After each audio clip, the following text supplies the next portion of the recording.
Olá, pessoal! Hoje nós vamos mergulhar direto no Salmo 122. Essa é uma daquelas porções da palavra de Deus que simplesmente transbordam vida e nos ensinam na prática o autêntico caminho da felicidade. Ao longo da nossa análise, nós vamos entender o contexto histórico original desse cântico maravilhoso e, claro, ver como essas verdades fundamentais se aplicam perfeitamente à nossa caminhada cristã diária. Vamos lá? A nossa jornada começa com uma constatação fascinante. A alegria genuína não começa só no momento em que a gente pisa no nosso destino final. A alegria de verdade começa com um simples convite. O salmista diz claramente: "Alegrei-me quando me disseram." Ou seja, antes mesmo de arrumar as malas ou de colocar o pé na estrada, o coração já dispara de emoção só pela possibilidade de se reunir com a comunidade para o culto público. Isso nos lembra de uma forma linda que a adoração coletiva nunca deve ser uma obrigação pesada, mas sim um privilégio imenso que faz o nosso coração bater mais forte. E para a gente entender o peso dessa alegria, precisamos olhar para a rota em si.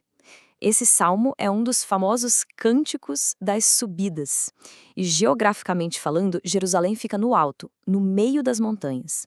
Os peregrinos israelitas precisavam viajar dias a fio, abrindo mão do conforto de casa, enfrentando estradas super acidentadas e, convenhamos, bem vulneráveis a assaltantes.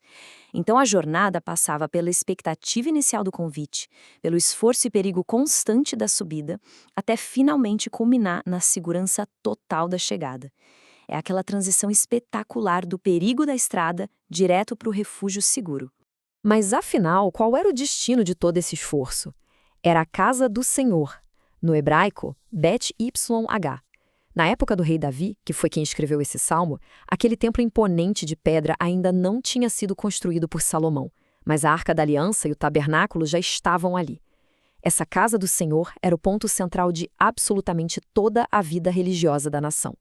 Não era só uma tenda ou um lugar bonito, era o local específico onde a presença do próprio Deus habitava de forma especial no meio do seu povo. Chegar lá era literalmente chegar ao centro da graça e da comunhão divina. E é aí que chegamos a um momento de puro deslumbre.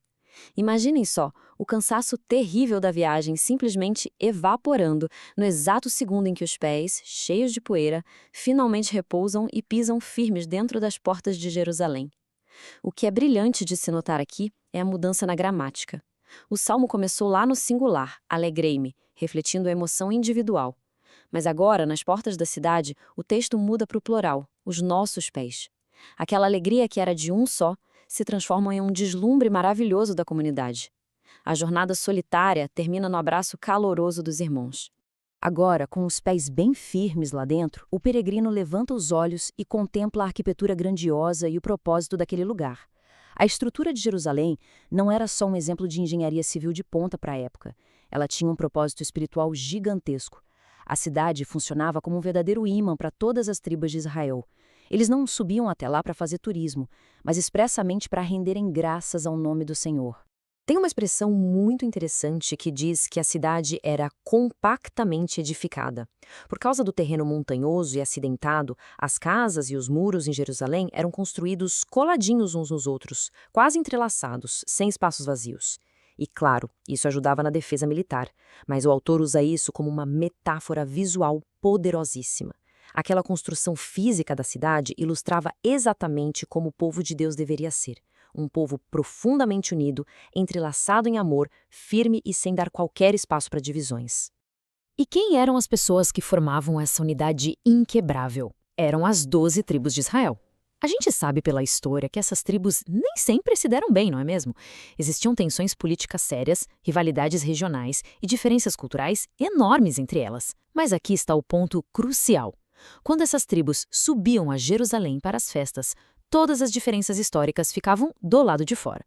A identidade de adoradores era muito maior do que qualquer rivalidade. Todos convergiam em uma única e sincera gratidão ao Deus verdadeiro.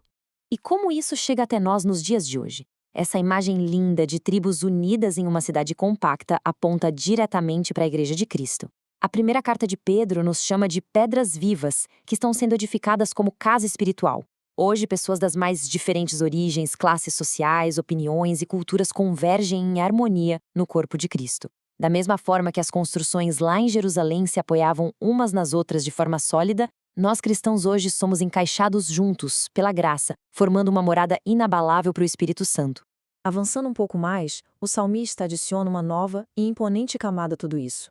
Jerusalém não era apenas o centro da adoração, mas também a sede do governo. Lá estão os tronos de justiça.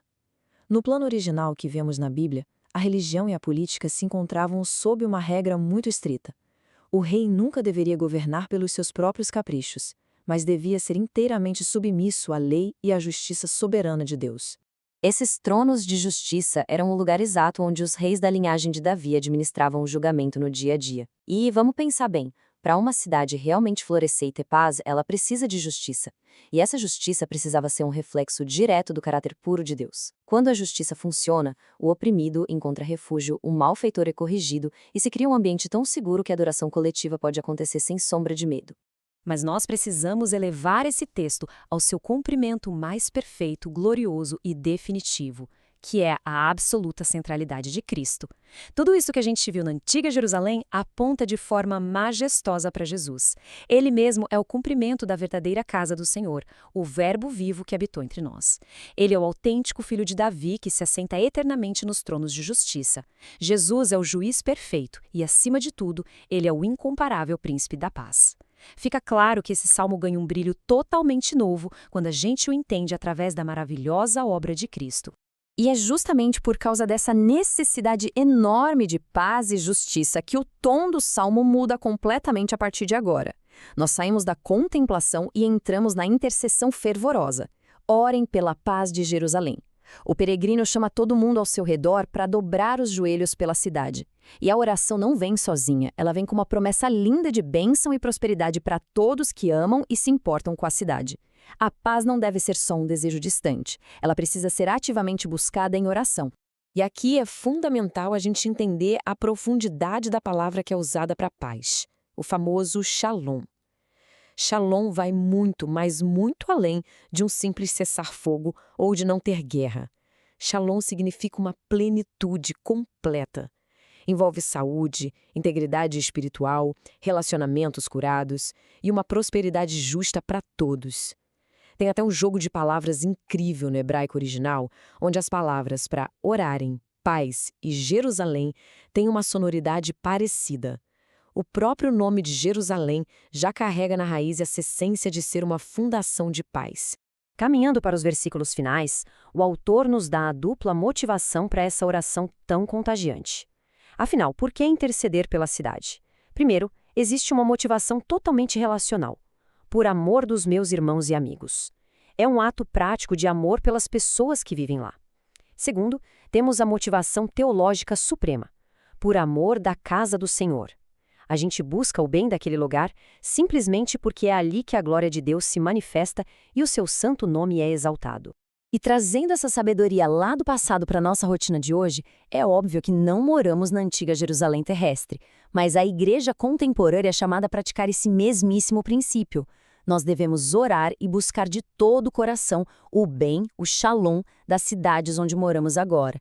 Devemos querer a segurança, a justiça e a prosperidade do nosso bairro e do nosso município. E por quê? Por amor genuíno aos nossos vizinhos e porque em um ambiente de paz estruturada, a glória de Deus se propaga muito mais e a igreja tem toda a liberdade do mundo para adorar. Chegamos num ponto inegociável dessa nossa análise.